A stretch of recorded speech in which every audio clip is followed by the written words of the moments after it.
Welcome to the National Women's Fitness Academy podcast.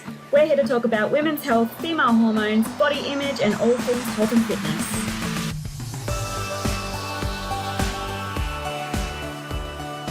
Hello, girls, and welcome back to another episode of the Women's Fitness Academy's podcast. I'm your host, Siggy, one of the WFA's educators and a women's body image and fitness coach. Today, I'm chatting with a wonderful woman who I've been following for quite a while. I'm like blushing right now just presenting you, Alexx. Oh my God. Stop. When you look up to certain people and then you come across and you get the pleasure of connecting with them, I just feel very blessed for us to, have this chat with you today. So for those who don't know, Alexx Stuart is the founder and the author of Low Tox Life from, oh my God, correct me if I'm wrong, from 2010 or 2009?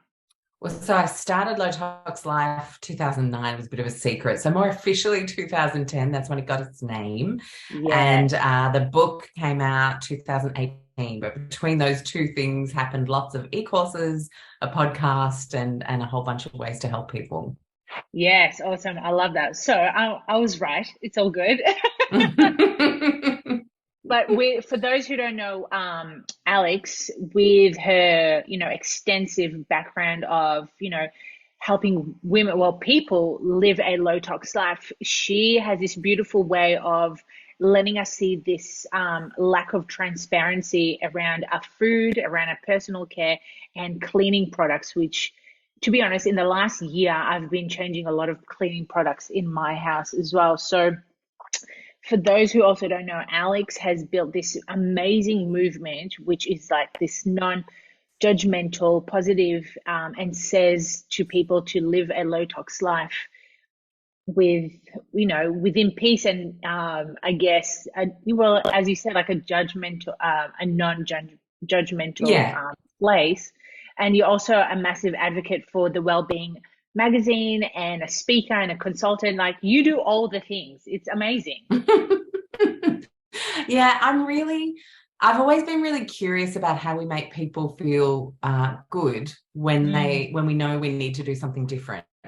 Yeah. Because I don't know about you, see, but I grew up within the Oprah generation where it was really like all of these gurus start coming on the scene and telling you the protocol you have to follow and the this and the that, and you try things and you think, oh, am I the weirdo that this isn't working for? What am I doing wrong? Why am I falling off the wagon? Like shame, shame, shame, guilt, guilt, guilt, foul, foul, foul. And when I realized there were certain things that I needed to change, sorting out my food, getting the tonsillitis sorted in the earlier part of my life, then hormones and cycle, and then finally with the home environment that I was living in, for finding a real deep sense of health and vitality, that never should come at a price where you are so freaked out and stressed out of your mind trying to keep all the things perfect, that you then end up with a whole host of other health issues and hormone issues because you are stressed out of your mind all the time. So I have always been interested in that personally in terms of the change journey across 3 different industries that I've worked in my career so far. And I think bringing it to the health and wellness space, it's almost like a relief for people. Oh, what? You mean I don't have to do this perfectly? You mean that pressure is off? And then people might actually be motivated to just keep staying curious and seeing what they can add in this week. And, very much your approach to fitness in women and strength and getting older and looking after ourselves in that more physical way. I quite like the mental aspect as well, which is why your work really resonates with me too. So I think it's great that we're having this chat. 100%. I absolutely love that you brought that up because for so many years I struggled a lot with my mental health. Hence, I lived in a household that was heavily damped and had so much mold in it where, like yourself, you grew up in a household where you had those experiences, but you couldn't put your finger on it going, what is going on right now? Like, why am I not losing the weight or gaining the weight or getting healthy compared to like you doing all the right things, ticking the boxes? Yeah, that's it. Mold is a big one, and it was actually the last thing I figured out in my own puzzle of becoming really scarily unwell. It was I thought I was going to die and I didn't know why kind of symptoms, with eventually shaking and tremors and twitching and POTS, which is like when your heart rate like speeds up to 150 just from getting up out of a chair or rolling over in bed, and then that giving you this sensation of panic attacks and shortness of breath and so many. I mean, it was over 30 symptoms, and the year that I couldn't figure out what it was, it was just a bit under a year actually, was really scary. But in retrospect, when I did figure out it was mold, and we can unpack that a little bit, or we can send people to the resources that I have, because I've done a ton of shows on that, and it probably take like hours to talk about here. But if I look back then at other places where I remember mold, where all my life up until the point where I really realized it was a health hazard, I just thought, like most people, it was just this annoying smelly thing that came sometimes, and you had to clean it up and use these toxic cleaners to try and get rid of it, and then it'd come back. And but I look back and I think, oh wow, I was puffy and like kind of lymphatic looking in that house, and that house. They're the houses that I had damp issues. And then in this house, and this house, I was still doing all my great lifestyle stuff, exercising, eating really well, yada, yada. And it was fine. I felt fantastic. So where we live, I think, is a piece of many people's puzzle that they still have not turned yet, and gone, oh, that's the piece. I finally got the puzzle sorted. And for me, the red flags would be if you are either losing dramatic amounts of weight and no one can figure out what's wrong with you and you can't put on muscle, or you are gaining a ton of weight for no explicable reason, diet hasn't changed, nothing. You really do need to look at toxins. Mold toxins could be one of them, could be other biotoxins, could be way too much fragrance, synthetic fragrance. All of these things that are obesogenic, estrogenic, like some of the toxins that mold spores give up, mycotoxins, are mycoestrogenic. And so, you know, people can end up with all sorts of issues. And I always think, you know, why aren't we at a place where we say, oh yeah, your hormones aren't balanced, let's work on that. It's like, well, no, hold on. Why aren't they balanced? Let's work on that. Because that's going to be much easier if we can have a look at all the factors that create a landscape where the hormones can then become unbalanced. Then you can actually fix the problem instead of supplementing the problem and just trying to put out a few fires or medication or whatever you end up using. And I'm not saying those things don't have a place. I take supplements every day. But I just think we often don't get to the why. And I remember one of my first management lessons in hospitality, where I was a consultant and manager for many years. I had this fantastic GM who just said, just ask why at least 5 times, minimum 5, ideally 10, to really get to the heart of what the issue is that we're all trying to figure out. And you can do that in any business, but you can also do it with your health. But why? And you might get to the end of that and think, oh my gosh, I thought I had a happy childhood, but actually my mum never said I love you and hugged me. And like, so the tension and the neurological problems, the brain fog, ADHD, whatever, could actually be because you never got a true sense of connection as a child. Or why is a super powerful thing to ask. And for me, once I started asking that question with the guidance of a doctor over in the US, we got to mold as a massive part of my puzzle. And it was like the best bad news I ever got, because it was like, thank gosh, there's a reason for this, and now we can work on it.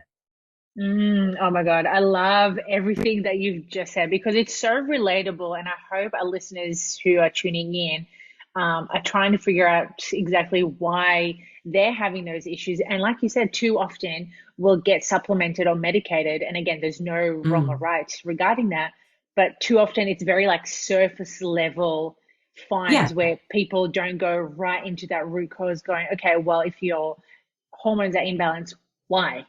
Oh, because of blah blah blah. It's just like, yeah, but like why? Like dig deep. And Mm-hmm. I think also it comes down to the individual. Some people would just be happy with the one answer, where I think you and myself would just need to know the exact answer of like all of it, like uncover every like Yeah. finer detail. And interestingly enough, I love the fact that you mentioned how it's not funny, but I can so relate to this. Like when your parents didn't say that they love you, and you have like all these certain issues come up when you grow up. But it's so true, because again, people don't look into, you know, their childhood or trauma, or again into mold and how it affects our health. Yeah. And the word trauma is really interesting. And I think the work of Gabor Mate coming out, and actually people reading his books and listening to his lectures is so fantastic, because you know, we think trauma, oh, but I wasn't abused, I wasn't sexually abused, I didn't live in war times, like I had a good childhood. But trauma is often defined for children as either lack of connection or repeat shaming or withdrawal of love if you do something wrong. So, you know, a lack of that conditional baseline love. And everyone's got their own wounds that they're bringing in from the previous generation. No one's at fault, but the sooner we can actually recognize these things really do shape a health picture, because of their impact on the nervous system, the brain, stress levels, cortisol, hormones, yada, yada, then the more we can actually start to holistically improve our health, instead of, oh yeah, I'm not sleeping well, so I should take some L-theanine and some kava extract and some glycine. Yes, you may need to take those as an SOS, put out the fire for now, but why aren't you sleeping? What is either historically at play, or what is at play in your life right now that is meaning you can't relax enough to sleep? That's a much more important question than what supplement do you need, in my opinion. Having now worked on this for myself for so long, and then with my coaching clients, it's like, okay, we got to dig deeper. Yeah, 100%. I love that. And especially around mold. You know, before we started recording, I mentioned how like certain people would just brush it off thinking it's the norm, where yes, it is normal to have mold, but it's not normal to live in mold. No, look, we used to be nomadic. We never lived somewhere for enough time for it to accumulate up and through walls and around us and on clothes. But when I was actually researching for my recent TED Talk, which I did on mold, I was looking for parallels, and I thought the parallel with the asbestos story was really interesting, because there was a Roman scholar, like I think it was in 50 AD. So that's a long time ago, so nearly 2,000 years ago, who noticed that the miners in the asbestos mines had a propensity to become sick in the following years. And, you know, he wrote about this and tried to sort of suggest caution, but the world continued. You know, asbestos was very useful for things, so they kept going. And it took centuries of science and activism and just like the pile-on effect until 2003 was when Australia banned asbestos. So it took 2,000 years. And then I thought, I wonder if anyone was sounding the alarm about mold in history. And so I found these two references in the Bible. Wow. Leviticus, if you are interested in having a look. And it wasn't for me to find a particularly Christian angle on this. I accept and welcome all spirituality in all forms. Anyone who, you know, finds peace and faith is a lovely thing, however that looks for you. But it was interesting to me that, again, in a 2,000-year-old text, we found, if the mildew has spread on the cloth, the priest must order it to be burned.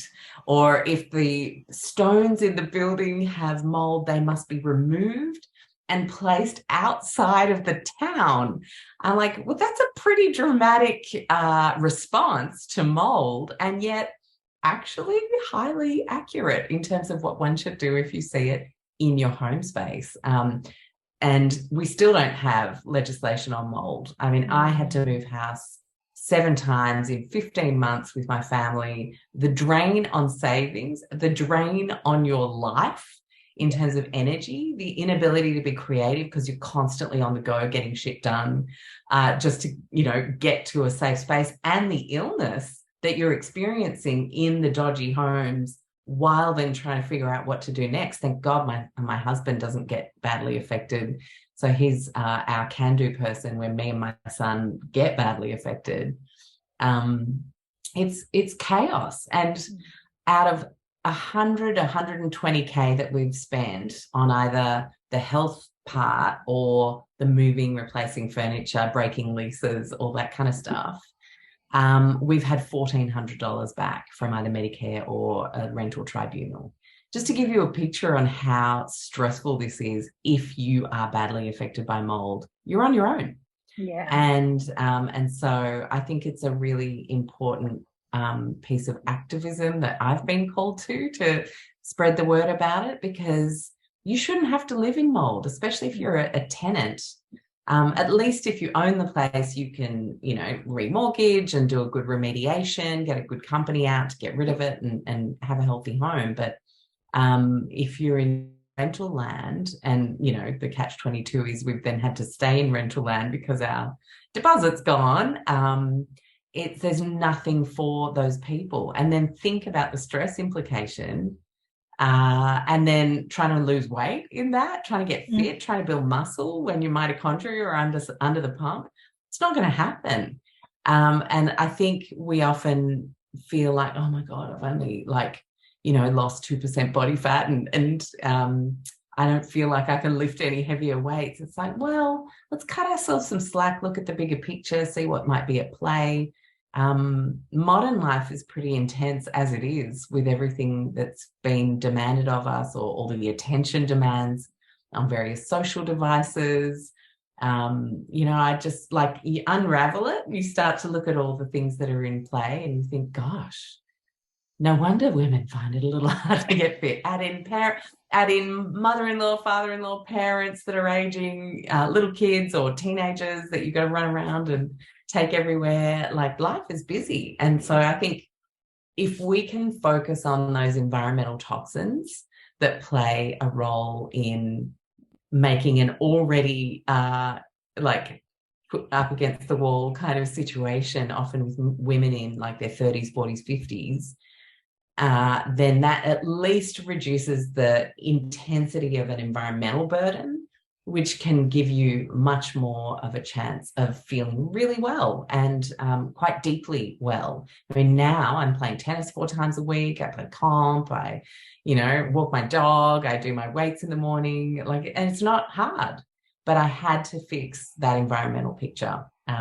For me, that was key. So for anyone listening out there who's like, oh my gosh, I wonder if this is me, I will just encourage you. I'll put it, I'll send it to you, Sig, to put in the show notes as well, to just Google Low Tox Life. So you think you've got mold, and that'll bring up like an aggregate post that I've done with the link to every show, my story, resources that you can reach out and start having a bit of a dig. But I will say, to not freak everybody out and think, oh my God, I saw a bit of mold on my shoe, does that mean I'm going to have neurological problems? No, it doesn't.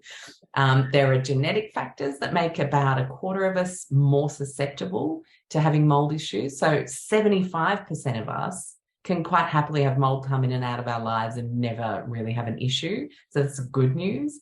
And then the extra piece of good news is not everybody has this horrific water damage situation that they've got to deal with, either renting or owning.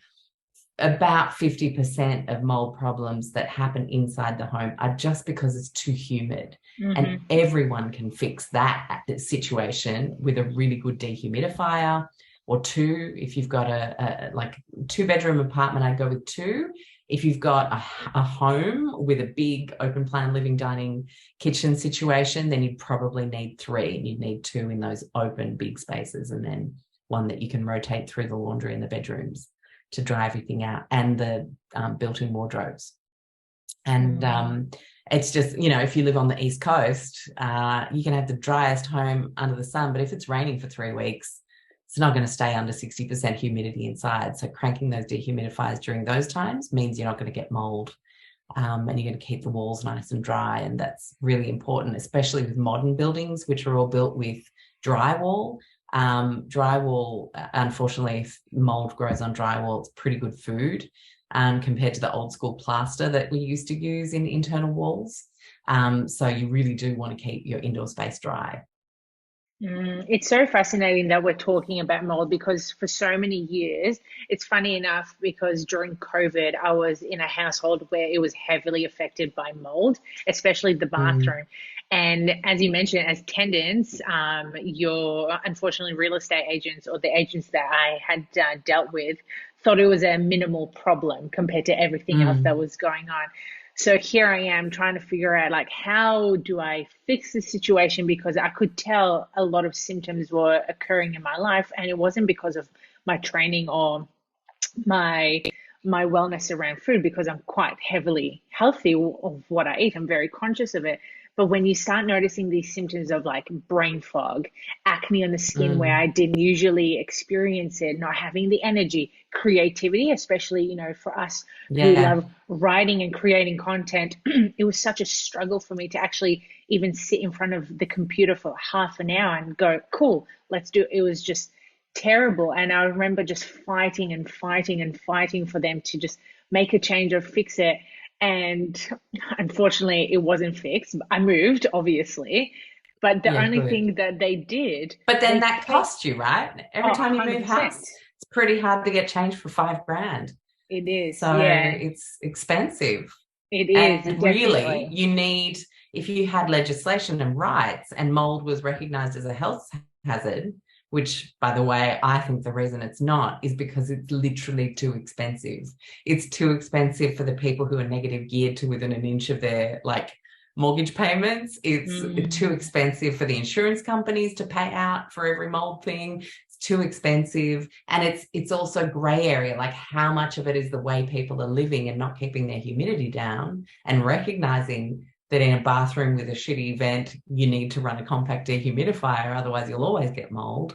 Like, there's no literacy from people who live in the houses, and there's no desire for it to become an official problem because it's too expensive for all the people who would then have to pay. So we're kind of stuck between a rock and a hard place. And I'm glad you got out. Yeah, definitely. And it's funny because as I was leaving, they decided to fix it in quotations. And what they did for it, they painted over the mold. Yeah, that's not going to fix anything. That'll just mean there's mold inside the paint, and that'll just grow right back. The only thing you can do in a bathroom that has mold is to obviously like get a proper remediation if it's grown in the walls, especially. But with most bathrooms, it's because the fan is dodgy and not good enough. And then it's also because over time, like anything that's as humid as a bathroom is then going to get moldy. So we have a little compact dehumidifier that lives in our bathroom, and we just run it after the showers for a couple of hours every day. Have not had to clean mold a single time since we started doing that a couple of years ago. Never once. It can't grow if it's under 60% humidity. Well, hopefully our listeners are taking notes. Yeah. Yeah. Definitely get involved with the dehumidifiers. They're awesome. Definitely. And, you know, speaking of toxins around health, you know, we covered mold, but as you mentioned before, fragrance is a huge one, especially for women. Massive. Well, and men. Like, we all love smelling good. Like, no one wants to be smelling, you know, like BO. The men often wear the most toxic ones. My God. They do. God, have you smelled those Lynx and Rexona sprays? And I can't breathe if I'm around a guy that's used those. And in the fitness industry, there's tons of them. And you're just like, you give someone a hug after a gym class, and bye, have a great day. And then like that night, even though you've had a shower, you've been at work all day, you've done stuff after work, your hair just kind of blows past you, and you can still smell their deodorant that night. And that fragrance is basically that long lasting. And the reason it's that long lasting is there's a chemical from a family of chemicals called a phthalate.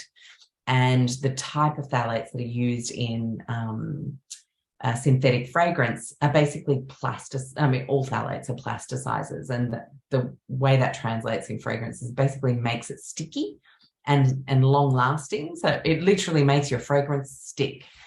And that might have been a success picture that was sold to us to start moving these sorts of fragrances. Oh, if it lasts a long time, it's good quality.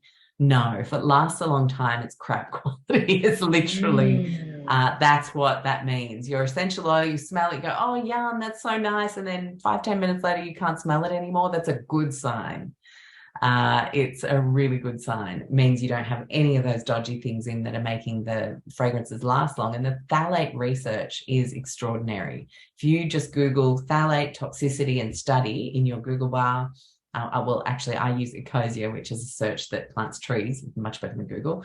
Then you will get so many studies, everything from fertility to male embryo sexual organ development, to sperm quality, to migraines, to allergies. It goes on and on and on. So if any of the above are an issue for you, the first thing you need to start cleaning up in your home is those heavily fragrance products. And it's usually the personal fragrance, the spray deodorants or spray perfumes, like the cheap stuff that teenagers use, the fabric softener. If you're still using traditional mainstream fabric softeners, they're pretty stinky.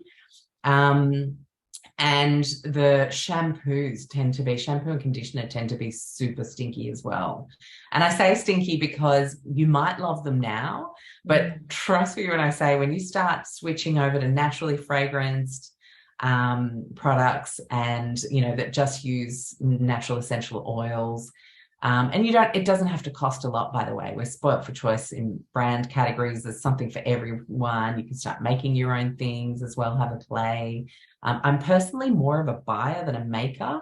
I actually really love supporting great brands, and that's just how I've landed. There's no right or wrong way to transition. The point is we just need to transition away from that stuff. And then you go to a friend's house who's running their dryer and they're still using a mainstream fabric softener. You get winded. It's like, what? This is awful. I can't believe I used to surround myself with this. And it's so quick because your body's never lived without it. It never realized how toxic it was. But you then ditch the scented candles too, by the way, and start going for the beautiful beeswax candles and an essential oil diffuser if you really want something smelly in your house. But the transition is quick for your body to go, whoa, that's dangerous. Get me out of here. What are some changes that you notice when you swap from those stinky fragrances to using more of the natural based stuff? So the number one thing, and when I was in my teens, I was a hip hop dancer, believe it or not. And I was training a lot, we were dancing a lot, auditions all the time. And we all used those impulse fragrances. Oh, yes. I can still picture the impulse. It's like a pinky orange kind of one that I loved. And then my first job at uni was Christmas casual on the fragrance counter at Downtown Duty Free. And then I moved into luxury cosmetics and fragrance. So I spent from mid-teens through to my mid-20s surrounded by synthetic fragrance. And I was averaging a box of painkillers a month. That's how many headaches and migraines I was getting. And I remember when I first started in cosmetics, you start at the bottom, running as a casual on a makeup counter kind of thing. And I remember the Clarins lady saying, why don't you come and have a sleep? The manager's gone on lunch, pop a Panadol or Mercindol or whatever and jump into my beauty room and have a sleep and sleep it off. That was normal for me. I would just get these headaches or migraines all the time. I had irregular periods.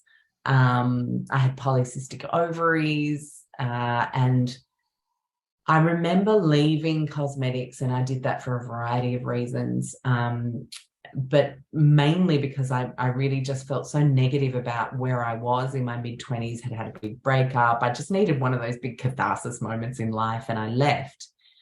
And it wasn't until years later researching fragrances in baby care products when I was pregnant that I learned about phthalates and that I saw the studies that were linked to headaches, migraines, etc., fertility issues, hormone issues, and realized, oh my God, when I was in cosmetics or when I was dancing, I was surrounded by that stuff, and that must have been my reason, because there are a few different reasons people get headaches and migraines, but it's a big one, that I was that way. And no one tells you on the box. You just see, take a maximum of 8 of these per 24 hours. No one says, and by the way, don't do that for more than 2 days. There's none of that. No one says, oh, and by the way, this depletes your glutathione, your chief antioxidant, and could actually long-term screw up your liver if you use these for too long. And so I really think that set the stage for me to then become so sensitive. Epigenetically, I think it set something off, that's when the mold issues started to happen. So all it took was me living in a moldy apartment that we didn't know was moldy for a few years.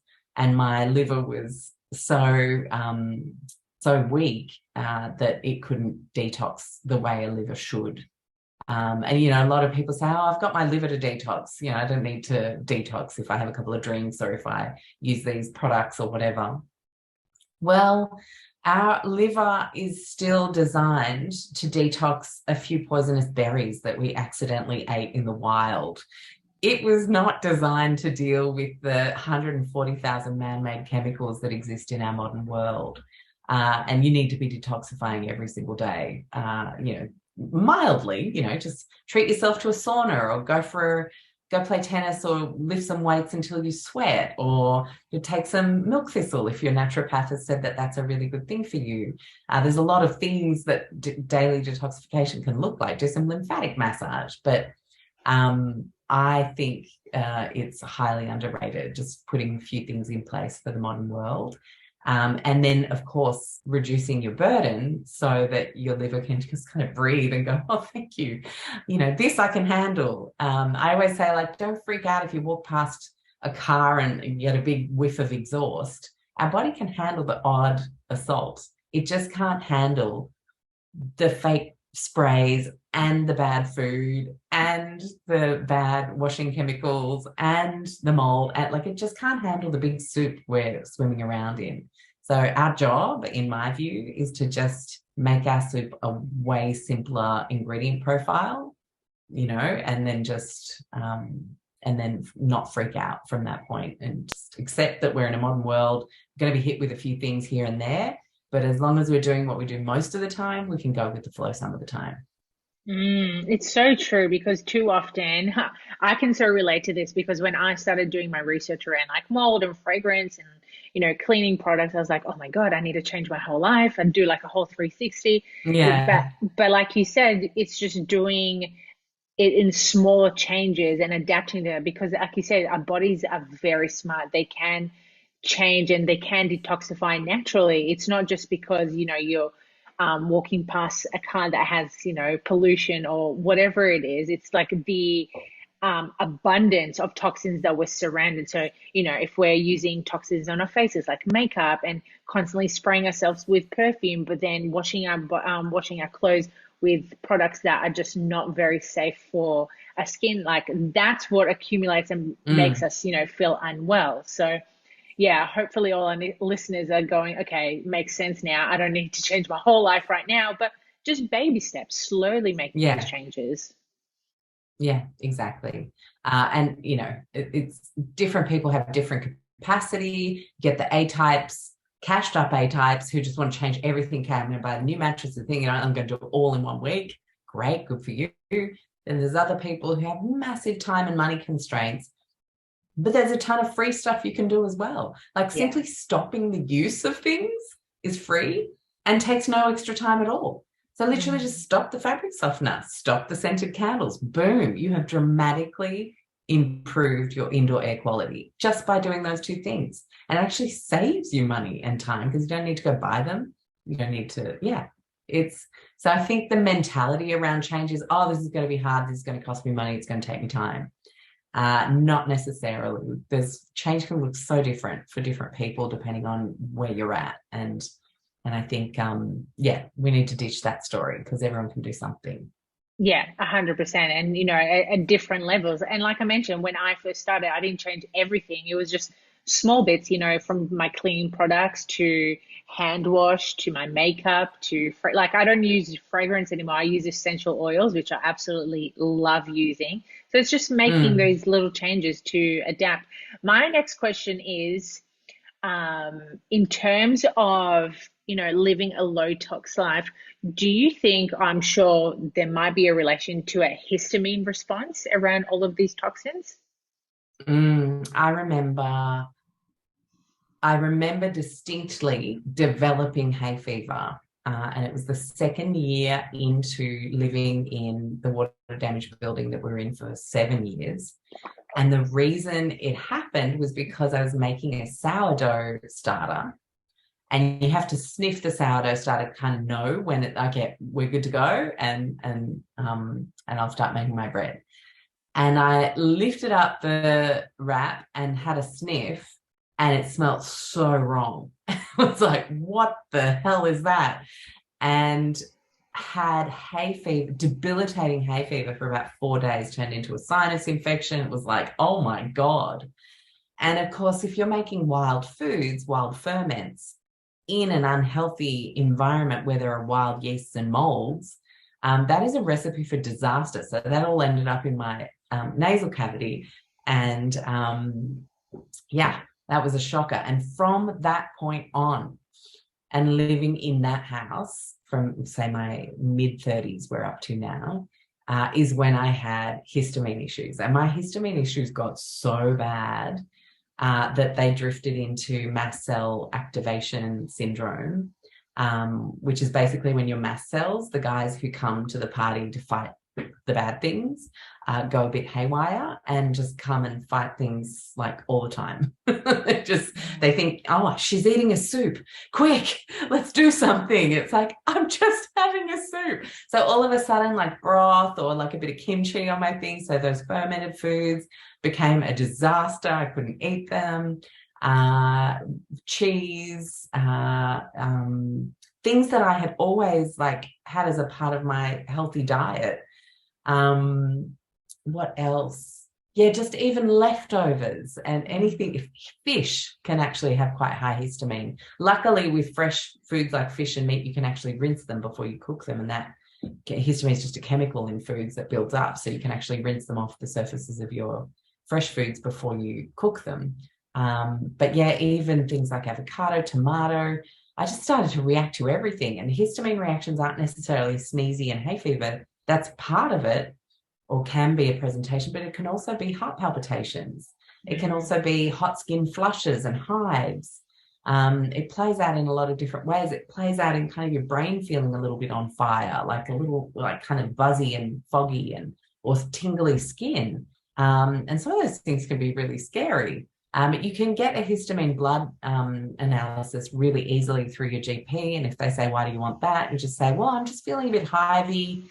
I've noticed I'm reacting to foods that contain histamine. I just want to check my blood levels. They should be able to like Medicare bill that for you. If they can't, I'd still say do it. It's about $50-$55 from memory. And it's worth just checking in and having a look at a couple of mast cell markers to complete the picture. And the best way you can reduce those, if you feel like you've become this histamine freak, it can be quite cumulative. So a lot of people notice in their middle age, there can be a hormonal implication. The luteal phase for ladies, so day 14 onwards, can be an increasing histamine picture.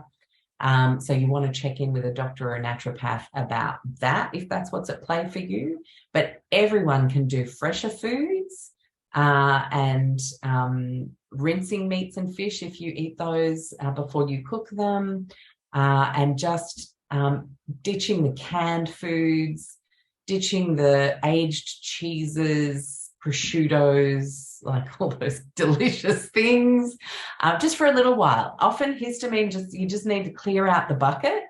For me, mine was so bad that I needed to ditch all broths, all fermented foods, all yogurt, cheese, avocado, spinach, eggplant, tomato, canned fish, fish in general. And I used to get the butcher to like part the mince, give me what was in the middle, and then I would freeze fistful of it for just frying up fresh for lunch, with a fresh salad. And I just had to calm the farm. And you can take fantastic things. Actually, antihistamines can be really helpful. But if you have food histamine, you need food histamine support, you can take the DAO enzyme. Seeking Health does a really good one. You can take quercetin, nettle extract is fantastic. Mangosteen, either as a fresh fruit or a supplement. So there are a lot of things that you can take to support just calming the farm and emptying the histamine bucket. And it can just be such a game changer for women who have that issue. Just feel like, oh my God, I'm always just so reactive. My skin gets hot, I get hives, yada, yada. How am I going to fix this? You can so tell I caught up with a Jewish friend on the weekend. Hey, I just keep using my yada, yada. It's so funny. I'm like, oh, yeah, that's me. Yeah. Yeah, and I really just, like, I think a lot of people just don't realize. They just think, oh, I'm middle-aged, this must be normal now. And it's like, no, there are just some things that start to accumulate, especially if you've got an environmental or a hormonal picture at play. And yes, you've got to fix those, but also you can empty the bucket with a few pretty easy supplements or over-the-counter histamines to just support, just like chilling the body out. It's so like I can relate to all of this because a few years ago, to be honest, it was probably related to like the shitty products that I was using and, living in the mold, and I was experiencing histamine really, really badly, especially on that second side of my cycle where, like yourself, I had to cut out certain foods. But too often we overwhelm ourselves and we're like, oh, I just need to cut everything out of my life forever. And this is how I'm going to live. No. Yeah, No. it's like, don't be so traumatic. Like, let's just cut it out for now and see how, symptoms will get better. And like you said, it's not a forever thing. It's just a now thing for you to detect what's actually causing that histamine response. Yeah, that's it. And most people, like now, if someone, I'm not a big drinker, but a few times a year, someone will hand me a champagne at a birthday celebration. And I used to have to take like 10,000 milligrams of the DAO enzyme. If I even wanted to look at a glass of wine, that's fine now. The odd glass is fine. Same with, like, friends brought over cheese last night. We had a beautiful dinner, and I actually forgot to take my enzyme and I was completely fine, slept fine, no issues.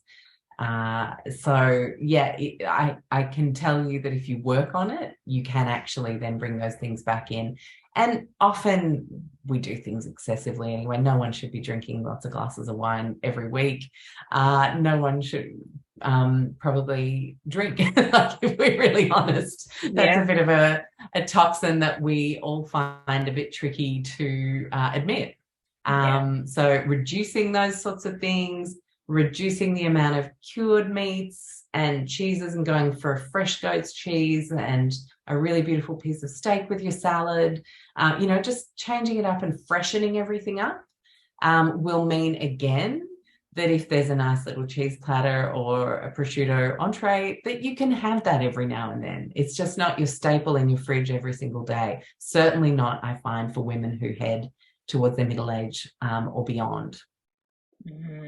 Yeah, it's making those changes. Yeah, of course the men don't have these problems. Enjoy, guys. Don't they though? Because I've found that sometimes I'll come across males who do experience quite a bit of histamine or hay fever. Yeah, well, yes, actually, you're right. I was thinking more of the hormonal implication, I guess, when I was picturing that. But yeah, like, there can be men, absolutely, and people, anyone really, who has an overload, either due to their environmental picture or, maybe had some sort of medical intervention that set off mast cell activation syndrome. it's definitely worth checking out. So I would say to your doctor, I'm really reactive. I'm reactive all the time. The over-the-counter histamine stuff doesn't even seem to touch the sides sometimes. I want to look at mast cell activation and histamine in my blood, please. I can't imagine a doctor that would say that's not reasonable. Like everyone deserves to be able to check in with their health. And sometimes, especially with how under pressure doctors are to not go nuts on blood tests at the moment, which is a travesty, but that's the picture we're in. Then you can say, look, if you can afford it, I'm happy to pay for it off Medicare if that's a pressure point for you. But I just think you need to know your status so that you know what you're working with. And then you need 100%. To ask, but why am I this way? Don't just then start to do all the histamine stuff without figuring out what's at play. Yeah, what's the root cause of it? What type of changes do you need to make? Yeah. And speaking of changes, I know we've covered a lot around more of like the toxins side of things in terms of health, but I know you're a big advocate about saving a lot of money when it comes to food, and obviously saving a lot of food waste. And this is a big one, especially for this day and age. People are too easy with that quick fix of getting Uber Eats or getting going to restaurants and eating and forgetting about all the food that you actually have in your fridge, and then going, oh shit, I can't afford having a Coach, or I can't afford going to the doctor because of I just don't have money. It's just like, do you actually don't have money, or are you wasting food? Oh my gosh, yeah. I always say, okay, what's the status on the mani-pedis? What's the status on your food waste? What's the status on like how many drinks you get when you go out? Could you have one great drink and then switch to fizzy water? Like there are so many things that we do that we don't realize are hemorrhaging cash. And in the face of food waste, like if we think about the planetary impact, so many people pin all of food's climate change woes on, these pictures of beautiful cows in a field, and they are literally, they don't even touch the sides on food waste. Food waste is, if you made it a country, it would be the third largest emitter in the world behind China and the US. Wow. Food waste is huge, but it's not particularly profitable to market as a solution to climate change, where processed food is an excellent marketable, profitable solution to climate change if we can make cows the bad guy and start producing soy protein nuggets and meat in labs. So I am a very big advocate for climate justice. I believe we all need to be doing something to stabilize the planet, but we have to recognize that the corporate interests are so big now in our world and have so much influence on government that how we're then told things need to change is not necessarily always the full picture. I believe we absolutely need to look at factory farming, live export. These are awful for the animals and awful for the land on which these animals are reared, and how they're then bussed around the world under stress. It's awful. But the rest, like, regenerative agriculture, any kind of healthy landscape always has animals and plants, every single one of them. You need both.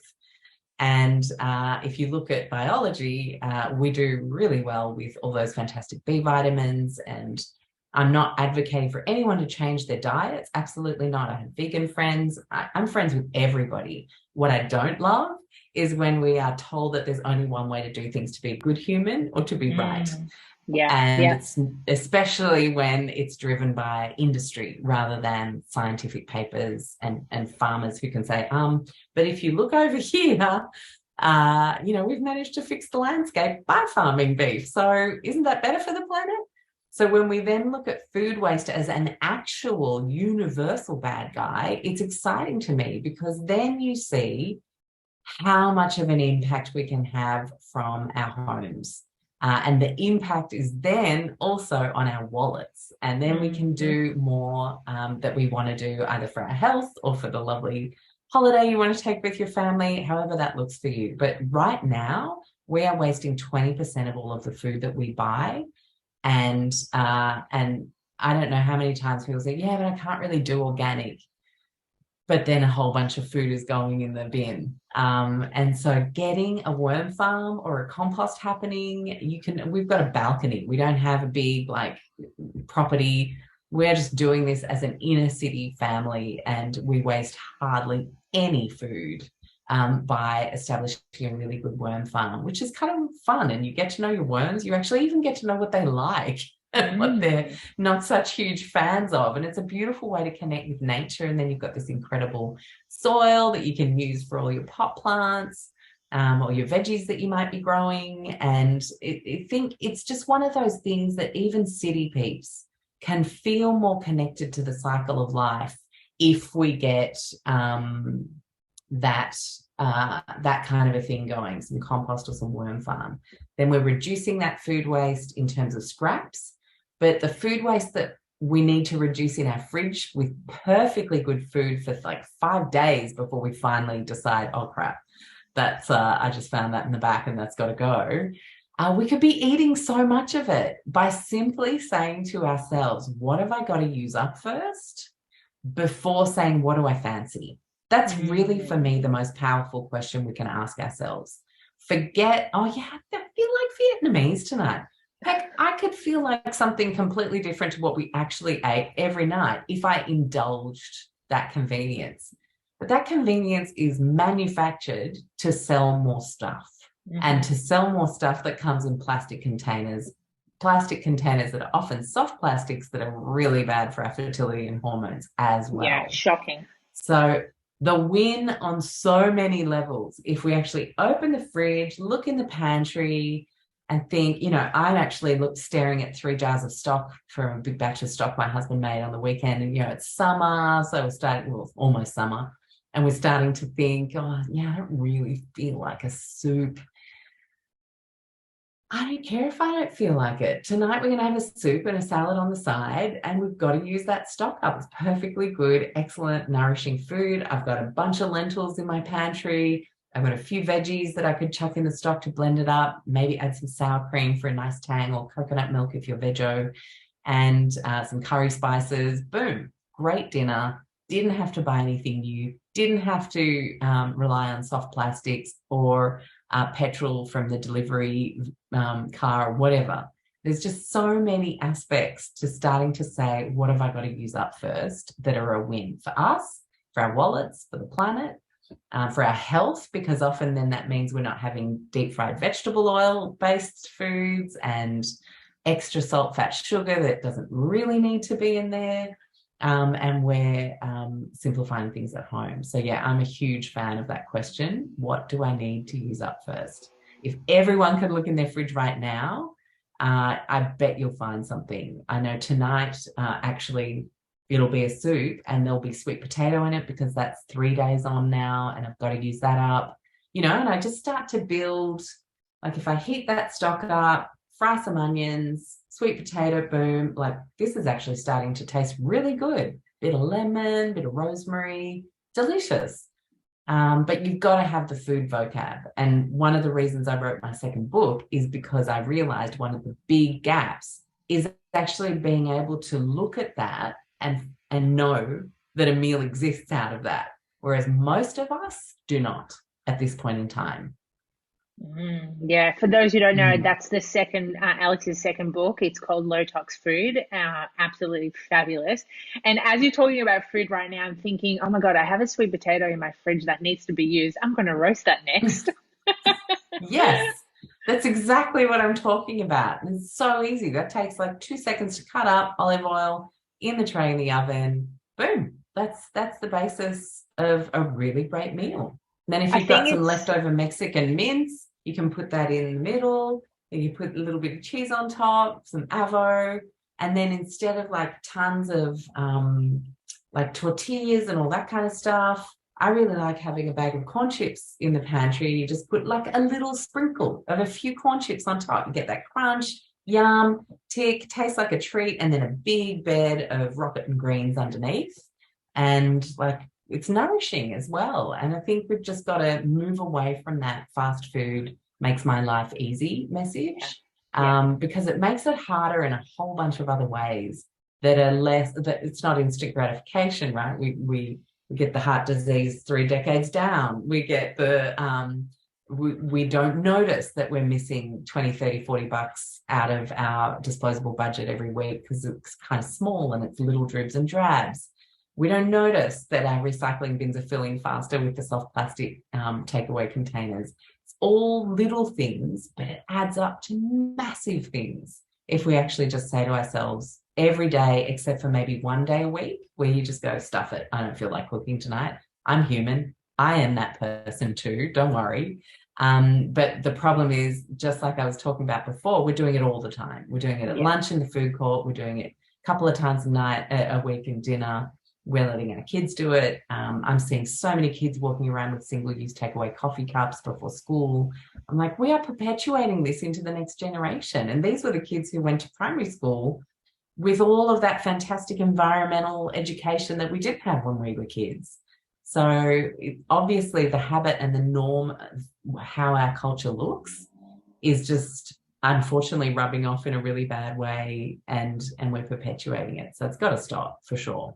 Yeah, 100%. And it's up to us to making that change. And like you said, it's fighting those impulses when you think, or when you don't feel like, making yourself food. It's actually being realistic with yourself, going, cool, well, I have food in my fridge. Let's make that use instead of you wasting that food and throwing it out in the bin. Because like you said, like, we're all human. I've come across those situations where I'd be so lazy and be like, oh, I just want takeaway, but I have a fridge full of food, but then it goes to waste and you just feel so guilty about throwing that food. And it's just like, well, crap, Sig, like, get your shit together. Come on, like, let's make things a little bit better for yourself and for everyone too. Yeah, that's it. Exactly. And I think, we're so indulgent because marketing has allowed us to be culturally indulgent.